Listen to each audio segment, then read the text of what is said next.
Nintendo 64 had an array of classic games. Growing up in the 90s, I played many of them, including Super Mario 64, Mario Kart, Mario Party, Pokemon Stadium, Banjo-Kazooie, and others. But one game left the most profound impression: Goldeneye 007, an all-time classic shooter and undoubtedly one of the best games of the N64. The game that birthed the FPS genre on consoles. Its influence was massive, spearheading the genre's stealth elements, pushing forward a more linear, realistic, and immersive single-player experience, and of course, the now legendary split-screen multiplayer. This game's place on the totem pole of shooters cannot be overstated. Without it, would there be a Halo? A Call of Duty? It's hard to say.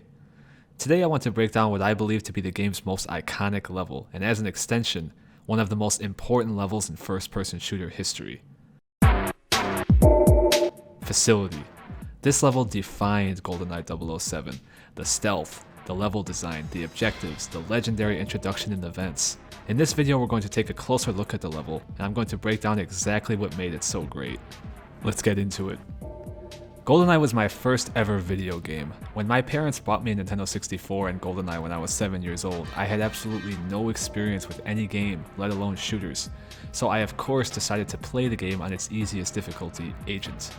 GoldenEye's first level is Dam, and on Agent there's only one objective: run to the end of the mission and walk off the edge of the dam. That's it. It's extremely straightforward, and although it did take me a bit to wrap my head around the game at first, I beat it fairly quickly. And just like that, another mission was unlocked and now visible on the mission select screen. This one was called Facility. I selected it and saw that it had 4 objectives even on Agent. I couldn't wait to play. Right from the beginning I could tell this was a lot different than Dam. The intro is unique. You start off in the vents, crouched down and stealthily making your way around.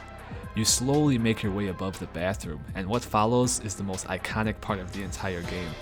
A guard is barely visible in the stall next to the one you're hovering over, and it's enough to get a headshot. You are James Bond in this moment, and it's awesome.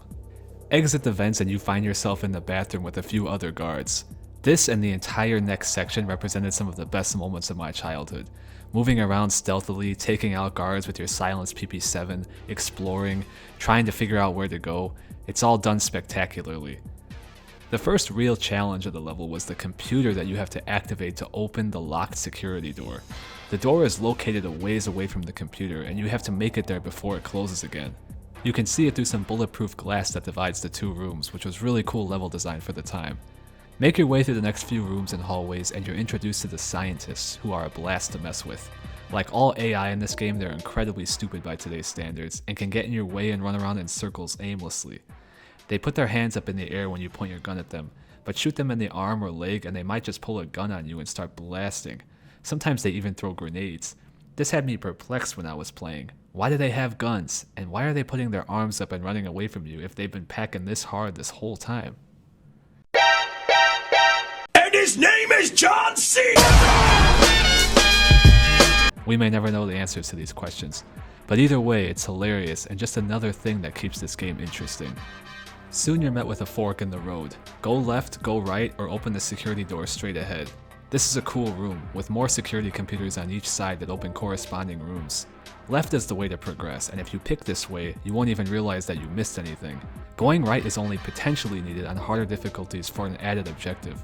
Creating levels in this way is cool game design, as it sort of reinvents your experience when you come back to the game on harder modes. This path takes you to a large room of scientists, guards, and canisters. The first time I got to this part, I remember I shot the tanks, having no clue that this would simply kill me, with absolutely no way out. It's a bit brutal. There is no warning this could happen. Toxic green gas slowly fills the air, suffocating you until you're dead, all to the sound of Bond coughing. If you went left at the fork, or when you're done with the canister room, you gain access to the laboratory area, finally completing Objective A. Make your way through the next few rooms and hallways and you're met with the final phase, the bottling room, the famous scene from the movie's intro. This is the mission's climax. You know you're supposed to destroy all tanks in the bottling room, and you probably assume that they're the ones in the room. After you talk to Alec Trevelyan, or 006, modeled in true blocky GoldenEye fashion after the great Sean Bean, Not simply walk into Mordor.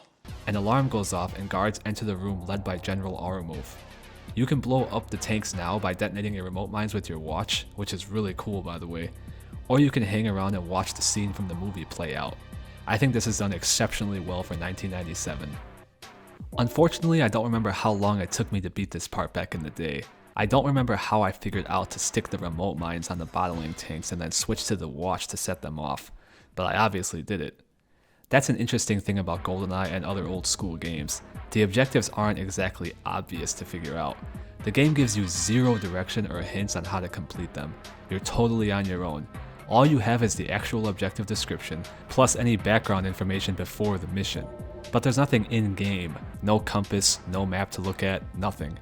This approach is refreshing to look back on, as many games today I think spoon-feed you exactly what to do and where to go. GoldenEye's way is harder, yes, and it does feel more primitive when going back and playing it now, but it also adds to the allure and mystery and gives you more satisfaction when you finally do figure it out. I haven't brought up one of the most interesting elements of the level, Dr. Doak, the double agent scientist that gives you the door decoder that gets you in the bottling room at the end. This objective is only present on Secret and 00 Agent. On Agent, the bottling room isn't locked. I didn't realize when I was first playing back then, but he spawns randomly throughout the level in one of 7 set locations across 4 different areas. I must have found him in one of the rooms and beat it, but when I went back to the level sometime later, he wasn't there, and I couldn't figure out if I was doing something wrong or what was going on. I finally realized his location changes at random. This is one of the only instances of something like this in the game, but it works. It keeps every playthrough of the level fresh. Here's another thing that's pretty cool. Goldeneye is a game with lots of hidden little details. An astute player may have realized that the text displayed when you talk to Trevelyan in the bottling room isn't always the same. If you got to him without taking much damage, Bond will say, "It was too easy, Alec." If you took more damage, "It was a bit tricky." And even more damage, "I almost killed myself getting here."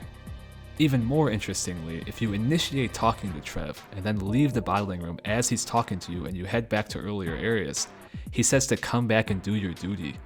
Upon returning, it's, "So you decided to come back."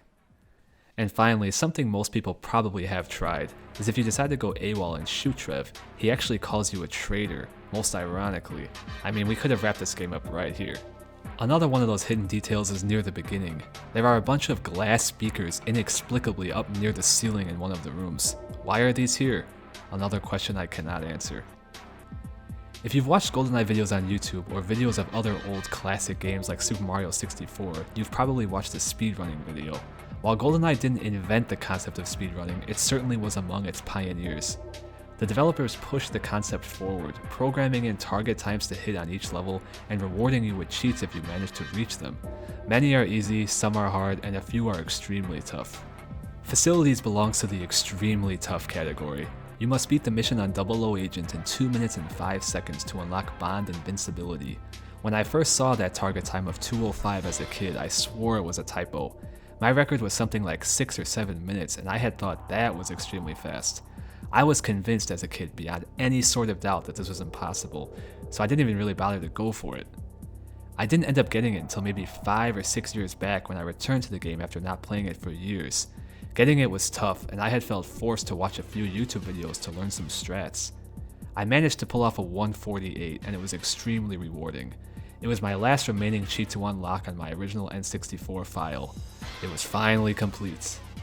Speedrunning today is massive, with events like Awesome Games Done Quick pulling in tens of millions of views. The fact that the developers had the foresight to build it directly into the game I think is remarkable. Fast forward to today and GoldenEye's speedrunning community is still active and healthy, with a rich and well-documented history. Finally, let's talk about what I believe to be one of the best things about GoldenEye 007, something of which is perfectly showcased in Facility: the music. Each level in GoldenEye has its own track, and most are extremely good.